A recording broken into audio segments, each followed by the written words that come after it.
بریم با هم تست صدای تک تک این منبع ها رو روی این پژو پارس ببینیم. ماشین هدرز مکش داره با یه ریماپ 230 بنزی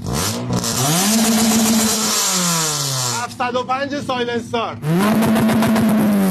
220 بنزی 720 سایلنسار، یه منبع خاص و خفن، منبع بلوچی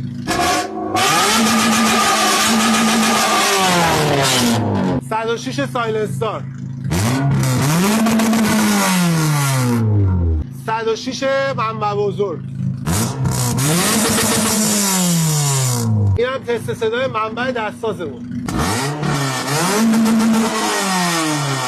و این هم آخریش دلول دلبر من، صداش شنیدن داره. حالا از نظر تو صدای کدومش خفن تر بود؟ این پایین بهم بگو.